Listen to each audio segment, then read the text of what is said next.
Salam alaikum, salut à tous. On parle beaucoup le procès, vous savez, c'est du H24 sur l'Ukraine, tout ça, etc. Et bon, on ne parle pas des autres sujets périphériques, mais il y a un grand absent dans les débats et dans l'information, c'est que les propos du ministre malien lors des Nations Unies, vous savez que chaque année à la rentrée, tous les pays, enfin les chefs de gouvernement ou chefs d'État, font un discours aux Nations Unies et les accusations et surtout la procédure pour des sanctions contre la France est passée silence radio. Oui, alors, on est champion du fait. On est champion du fait, pourquoi ? On est capable, en France, de pénaliser ce qu'ils appellent le génocide arménien, c'est-à-dire qu'on est capable de prendre des lois concernant l'histoire des pays étrangers, et quand il s'agit de la colonisation française, alors là, non, carrément, on dit même que c'est positif. Hein, c'est très bien, c'est extraordinaire, c'est fabuleux. Et en France, on a toujours cette arrogance qui est remarquée dans le monde entier, c'est toujours être donneur de leçons aux autres, mais et jamais avec les fesses propres.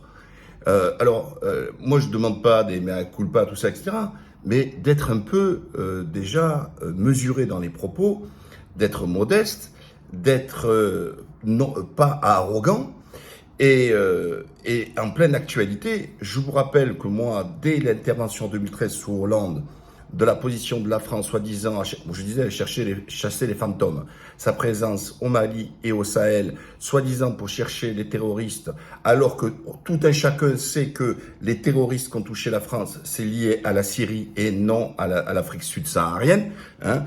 Donc ça, c'est très très clair.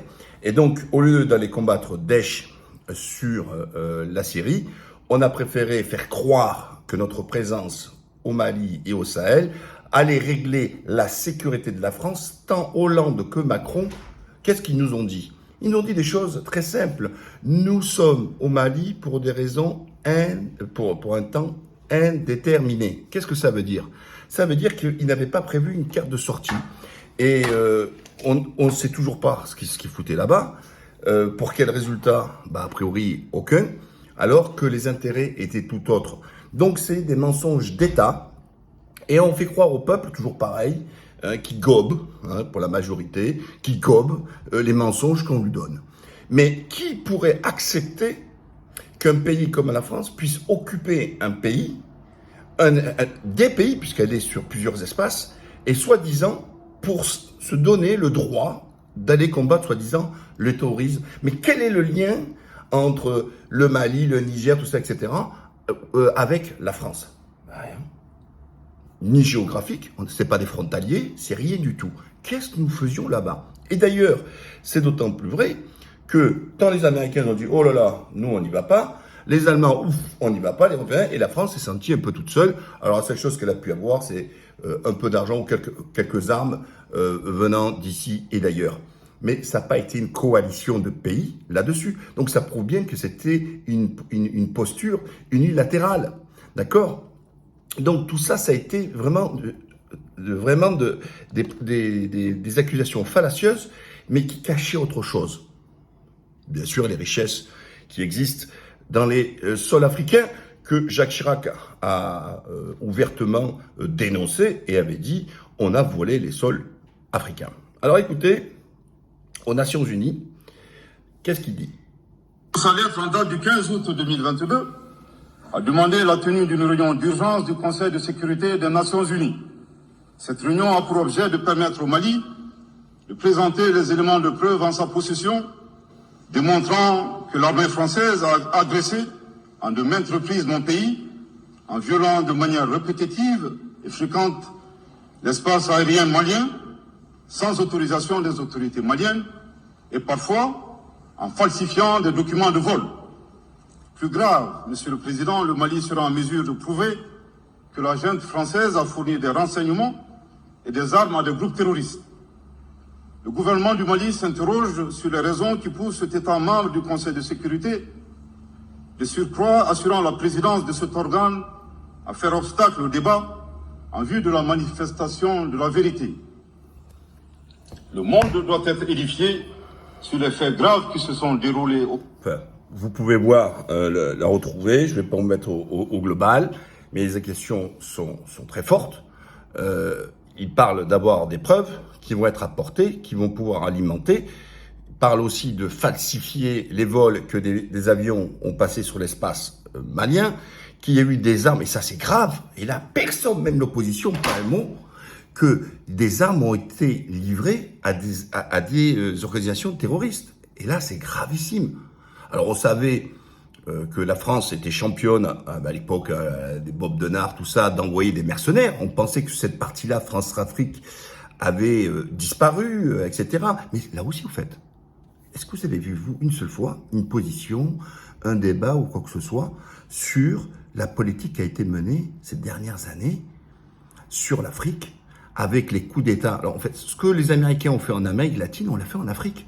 Tu roules pas, on te renverse. Alors qu'est-ce qu'on fait? On livre à des opposants des armes, on y envoie quelques mercenaires et c'est réglé. C'est comme ça à l'époque, pour les plus anciens se rappellent, que Bob Denard avait essayé de soulever le pouvoir aux Comores. Vous voyez, et ça, jamais rien. Mais oui, mais nous on est la Blanche Colombe, nous on est propre, on est le siècle des Lumières, on est tout ça. Non, le siècle des arrogants, des hypocrites et des menteurs. Et encore une fois, je ne fais pas le procès des Français ou de la France, comme certains pourraient m'opposer, mais de ceux qui gouvernent, de ceux qui mentent, de ceux qui font des exactions au nom de la France. C'est eux qui souillent la France, c'est pas moi. Moi, je ne fais que relater des faits et vous relayer des informations.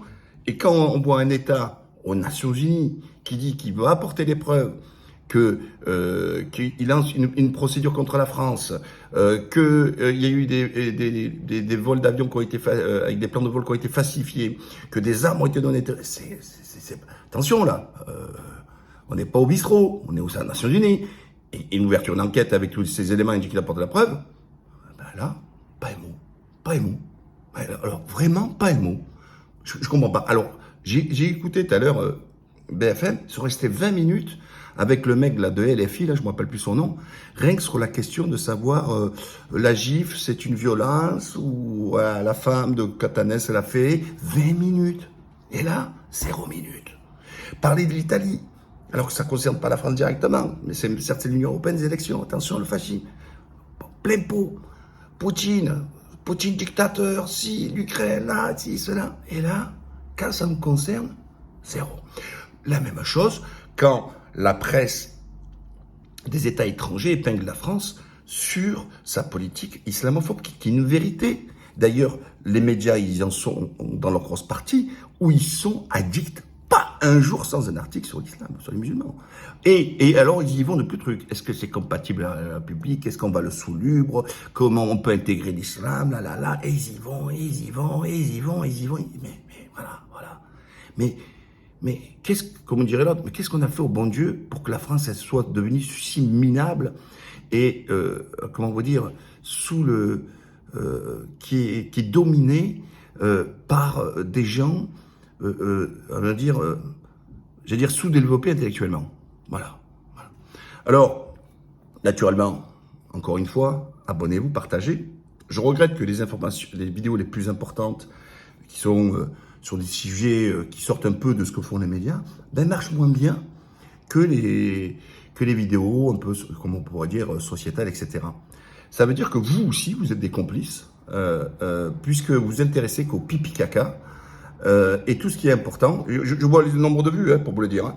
Dès qu'on parle d'économie, on parle d'Europe, tout ça, il n'y a personne. Voilà. En fait, vous aussi, vous régistrez, vous attendez toujours, comme les médias, pas tous, mais une grosse majorité, à des sujets périphériques au lieu d'aller sur des sujets essentiels. Et quand on dit qu'on n'a que les dirigeants qu'on mérite, mais en fait, vous les méritez.